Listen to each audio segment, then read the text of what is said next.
यह हर उपासक को सावधान रहना चाहिए, चाहे स्त्री शरीर हो चाहे पुरुष शरीर हो। जहां कहीं ओछी प्रवृत्ति, देखो एक दृष्टि में पता चल जाता है कि यह सामने वाला कैसे देख रहा है, कैसी हरकत है, कैसा, एक दृष्टि में। भगवान ने इतना ज्ञान तो सबको दिया है कि 1 मिनट में एक दृष्टि में फाइनल हो जाएगा कि आदमी संग करने लायक है या नहीं लायक है, या ये चाहे कोई भी हो, एक दृष्टि में पता चल जाता है। ओछी प्रवृत्ति पर अंकुश रखो, ना किसी का संग और ना अपने अंदर ओछी प्रवृत्ति। प्रभु प्रेम प्राप्ति के लिए गले पड़ना होता है महापुरुषों के, गले लगना नहीं, गले पड़ना होता है। गले पड़ना और गले लगना में अंतर है। गले पड़ने का मतलब होता है आपके सिवा हमारे पास कोई साधन नहीं है, अब आप ही हमारे प्रेम प्राप्ति के साधन भी हो और साध्य भी हो। ऐसे गुरुजन महापुरुषों का आश्रय लिया जाता है। प्रभु प्रेम प्राप्ति के लिए महापुरुषों के पीछे पड़ जाओ, गले पड़ जाओ, वो देख ले कि अभी हमारे पिंड छोड़ने वाला नहीं, दुत्कारे फटकारे तो भी नहीं, तो निश्चित भगवत प्रेम प्राप्त हो जाता है, क्योंकि भगवान उनके हृदय में जागृत हो चुके हैं। ना तुम्हारे अंदर घबराहट होनी चाहिए, ना कोई उतावलापन होना चाहिए। धैर्य, सात्विकता का अनुसरण करने वाला, भगवत दर्शन की अभिलाषा रखने वाला बड़ा गंभीर स्वभाव का होता है, बड़ा धैर्यवान होता है, जल्दी उसके धैर्य को कोई तोड़ नहीं सकता। ऐसे ही साधक को परम सिद्धावस्था की प्राप्ति होती है। जब तुम्हारे कहीं कोई पाप कर्म करने का अवसर आवे तो शर्मा जाओ, लज्जा कर लो, धिक्कार है अपने को, हटो वहां से। जब कोई गलत बोलने का अवसर आवे तो मौन, दांती पीस लो। ऐसे गलत बोलने का अवसर आवे दांती पीस लो, जबान है ही नहीं हमारे, बोलते रहो, दांत कस के दबाए रहना, बोलना नहीं, अगर बोला तो गड़बड़ हो जाएगा। जैसे गलत करने का अवसर आवे तो मानसिक धिक्कार देना है, धिक्कार है तुझे, क्या सोच रहा है तू, गलत करना चाहता है। गलत बोलने का अवसर आवे तो दांती पीस लो, ऐसे दंत, राधा राधा राधा, अंदर से बोलना नहीं, ये देखो परमार्थ के लिए, बिल्कुल ऐसे। और जब कहीं तुमसे कोई गलती पड़ जाए तो शर्माओ मत, फिर क्षमा मांग लो, राधा राधा गलती हो गई हमसे, आगे से गलती नहीं, उसे क्षमा कहते हैं, अंदर से प्रायश्चित कर दे। तो जिस कार्य करने में तुम्हें लज्जा लगे वैसा कार्य मत करो, वैसे विचार मत करो।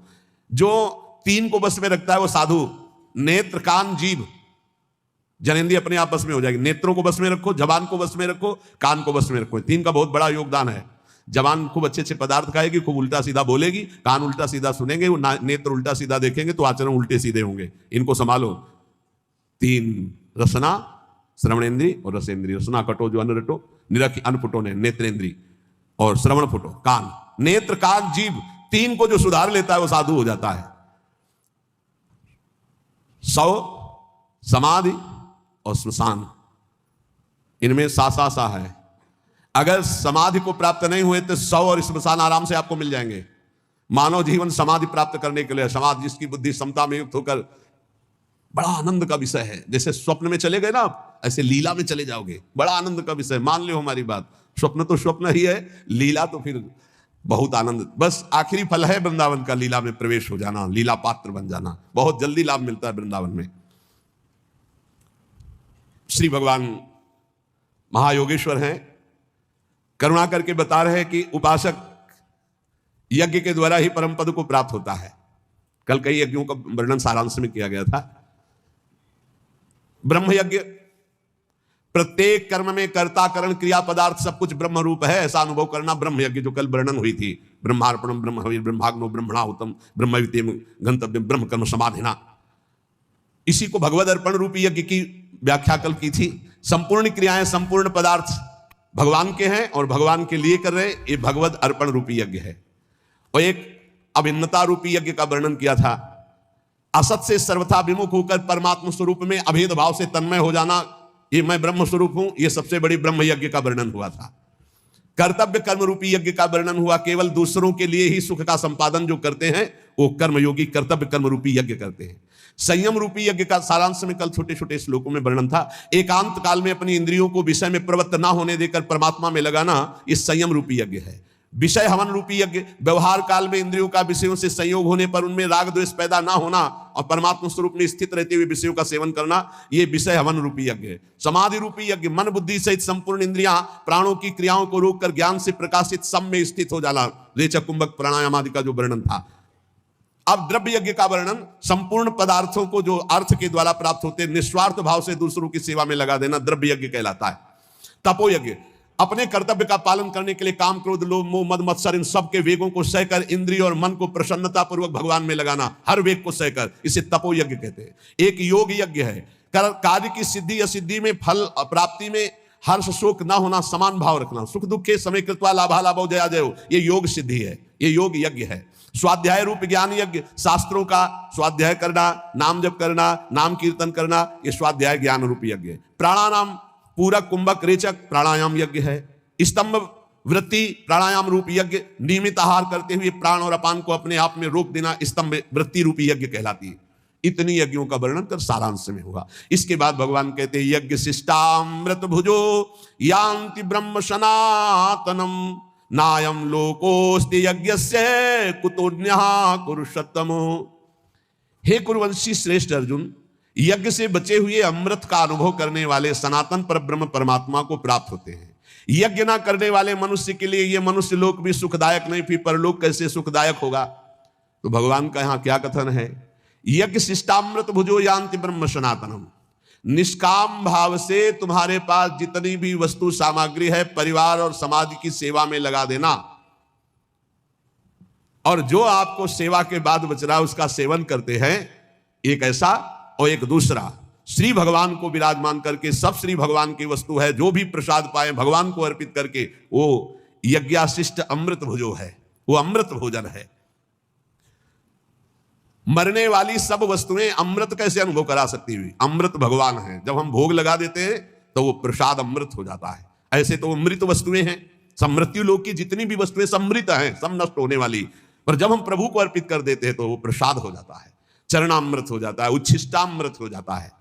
इन वस्तुओं को जब हम प्रसाद रूप से स्वीकार करते हैं तो ये हमें भगवत प्राप्ति करा देती है। बहुत सरल भाषा में समझो, तुम्हारे पास जो भी वस्तुएं हैं भगवान को अर्पित करके परिवार की सेवा में, समाज की सेवा में, स्वयं शरीर की सेवा में वो प्रसाद हो जाए। बिना अर्पित किए न वस्त्र पहनो, न भोजन पाओ, न पानी पियो।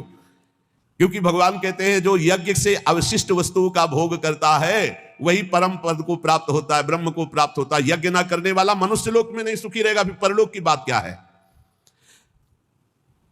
एवं बहुविधा यज्ञा वितता ब्रह्मणो मुखे कर्मजान विदितान सर्वान एवं ज्ञात्वा विमोक्षसे। बहुत तरह की यज्ञ वेद शास्त्रों में वर्णन किया गया है, विस्तार से वर्णन है। उन सब यज्ञों को कर्मजन्य जान। इस प्रकार जो यज्ञ को जानता है वो कर्म बंधन से मुक्त हो जाता है। कोई भी कर्म भगवान को बिना समर्पित किए नहीं रहना चाहिए, और भगवान को पाप कर्म समर्पित नहीं किया जाता। कोई भी पदार्थ भगवान को समर्पित किए बिना नहीं पाना चाहिए, और भगवान को सात्विक भोग संपन्न करके ही भोग लगाया जाता है, उसमें तामसिक बिल्कुल नहीं। इसीलिए प्याज लहसुन तक मना किया गया है।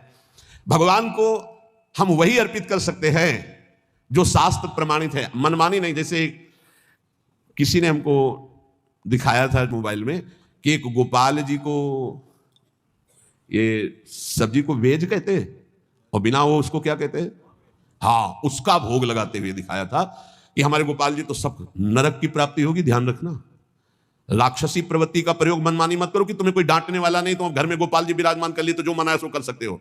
नहीं दिखाना चाहिए, नहीं देखना चाहिए, नहीं करना चाहिए, ऐसा बिल्कुल नहीं करना चाहिए। ऐसा तो राक्षस भी नहीं करते थे। आप तिलक लगाए हो, आप कंठी बांधे हो और आप ठाकुर जी को राक्षसी भोग लगा रहे हो, कहते हो हमारे गोपाल जी जो मनाएगा सो हम खवाएंगे। ऐसा नहीं, ऐसा नहीं, मनमानी नहीं। तस्मात् शास्त्रम प्रमाणम ते कार्य व्यवस्थित हो। ऐसा करोगे तो ठाकुर जी को फिर जो भाएगा वो करेंगे, और उनको जो भाता है तो ये सारी माया उन्हीं की भावना है। ध्यान रखना, उनकी मुस्कुराहट से माया पैदा हुई, उनकी पीठ से अधर्म पैदा हुआ, उनकी छाती से धर्म पैदा हुआ। कैसे मनमानी आचरण कर सकते हैं आप ठाकुर जी को वही कर्म अर्पित कर सकते हैं जो शास्त्र सम्मत है, आप वही भोग लगा सकते हैं जो संत सम्मत है। ऐसे नहीं मनमानी, आपकी मनमानी आचरण नहीं। गोपाल जी भी वही करते हैं जो बोलते हैं। गोपाल जी भी संतों की बात की रक्षा करते हैं। ऐसा नहीं कि मनमानी तुम करो सबकी अवहेलना करके।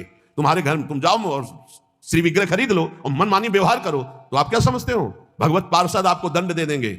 समय आने पर देख लेना, फिर न तुम्हें गोपाल जी दिखाई देंगे और न कोई भगवान की कृपा दिखाई देगी। मनमानी आचरण नहीं। कहीं भी कोई अपने घर में ठाकुर जी ले गए तो सर्वांतर्यामी भगवान की उपासना संतों के अनुसार करो, शास्त्र के अनुसार करो, नहीं तो ना इस लोक में सुखी रहोगे ना परलोक में सुखी रहोगे। एवं बहुविधा यज्ञा वितता ब्रह्मणो मुखे। जो शास्त्र में वर्णन किया गया वैसे किया जाता, मनमानी आचरण नहीं किए जाते। हमें बहुत दुख हुआ जो उन्होंने दिखाया कि वो तिलक भी लगा था और कहते कि हमारे घर में ठाकुर जी, हमारे ठाकुर जी, भाई हम तो जैसा चाहेंगे वैसा पाएंगे, हम अपने बेटे को जैसे पवा सकते हैं। वसुदेव देवकी जी से कहा था ध्यान रखना मैं तुम्हारा पुत्र बन रहा हूं, लेकिन ये ध्यान रखना मैं कौन हूं। मैं ब्रह्म हूं, ब्रह्म की प्रतिष्ठा हूं, तुम्हारा बालक बन रहा हूं, इतना जरूर ध्यान रखना, नहीं तुम मेरी माया से मोहित हो जाओगे। ये ध्यान रखना मैं ब्रह्म हूं। इसीलिए जहां जिस भक्त के यहां भगवान पुत्र बने तो पहले भगवान के रूप में प्रकट हुए कि तुम हम जब पुत्र बनेंगे ना तो तुम हमारी महिमा नहीं जान पाओगे, पहले देखो। जब कौशल्या जी ने देखा ओ अद्भुत भगवान, तब माता पुनि बोली सोमति डोली तजहु ताते रूपा की जैसे सुलीला। आपने वरदान दिया था कि मैं बालक बनूंगा, तब बालक बन गए। सुन बचन सुजाना रोदन ठाना हुई बालक स्वरूप। वो सिद्ध महापुरुषों को तो आदेश कर रहे हैं कि ध्यान रखना मैं ब्रह्म हूं, तुम्हारा बालक बनने जा रहा हूं, और तुम गोपाल जी को मनमानी आचरण करवाओगे, ऐसा नहीं है, कभी ऐसा नहीं। वैष्णव पद्धति से सेवन करो ठाकुर जी की। ये कलिकाल कैसा दुष्ट स्वभाव पैदा हो रहा है कि हम मूर्ति खरीद ले, श्री विग्रह खरीद ले, जैसा अनाचार दुराचार चाहे वैसा भोग लगावे, जैसा चाहे व्यवहार करें, नरक की प्राप्ति होगी, पक्का समझ लो।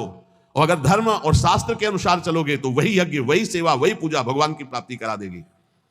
अरे कितने उदाहरण उनके दिमाग में भरे हैं, ऐसे से ऐसा हुआ, ऐसे से ऐसा हुआ। मतलब भगवान ऐसे लोगों को उदाहरण भी दे देते, समझा देते हैं। वो भगवान ने ऐसा किया था, भगवान ने वैसा किया था, भगवान ने किया था। एक कोयला मुंह में जला के जबान में रखो, फिर बोल के दिखाओ भगवान ने आग पी थी, तुम पियोगे आग? पूरा दावानल पी गए थे, भगवान ने गिरिराज जी उठाए, भगवान ने जो किया तुम कुछ कर सकते हो क्या? देवराजेंद्र घुटनों में आकर के बैठ गया था जब वर्षा की थी, और एक ओला सहने की सामर्थ्य नहीं, वो पूरा खंबे की धार बरसा रहा था। पूरे ब्रजमंडल की रक्षा ठाकुर जी ने गिरिराज उठा के की। सुदर्शन चक्र ऊपर ही सब सोख लेता, नीचे कुछ एक बूंद भी गिरिराज जी की तलहटी में पानी न जाने पावे, इसलिए सर्प का जो वासुकी शेषनाग ऐसे मंडलाकार मेड़ बनाए हुए थे। भगवान भगवान है। ये आजकल कलयुगी भगत भगवान को ऐसे अशुद्ध भोग लगाने की चेष्टा करते हैं। हम जो खाएंगे भगवान, तुम क्यों खाओगे? तुम क्यों खाओगे? जब भगवान विराजमान किए हो तो उसी मर्यादा से भोग लगाओ। नहीं, तुम जो खाओगे भगवान को खाओगे तो भगवान ने जो बनाया वो तुमको भी भोगना पड़ेगा। नरक भी बनाया मेरे भगवान ने, बड़े बड़े भयंकर रोग बनाए, बड़े बड़े भयंकर दंड बनाए। होश में चलो। तस्मात् शास्त्रम, ये भगवान के वचन है, तस्मात् शास्त्रम प्रमाणम ते कार्याकारो व्यवस्थितो। देखो भगवान ही बोल रहे हैं ये श्लोक। एवं बहुविधा यज्ञा वितता ब्रह्मणो मुखे। ब्रह्मणों कहते हैं वेदज्ञों को, वेद कहते हैं जो समस्त जानकारी को प्रदान करता है। जो वेदवाणी कह रही हो ब्रह्म स्वरूप है, उसके अनुसार यज्ञ करो, शास्त्र के अनुसार करो, संतों की आज्ञा के अनुसार करो, मनमानी आचरण नहीं। अगर तू मनमानी आचरण करेगा तो इस लोक में भी नहीं सुख को प्राप्त होगा, परलोक में नहीं। श्रेयान द्रव्य मयाद्यज्ञाज ज्ञान यज्ञ परंतप सर्वम कर्माखिलम पार्थ ज्ञाने परिसमाप्यते। हे अर्जुन, रुपये की यज्ञ से ज्ञान यज्ञ श्रेष्ठ है। संपूर्ण कर्मों में, पदार्थों में, तत्व ज्ञान में सब कुछ समाप्त हो जाता है। सबसे श्रेष्ठ है ये ज्ञान यज्ञ।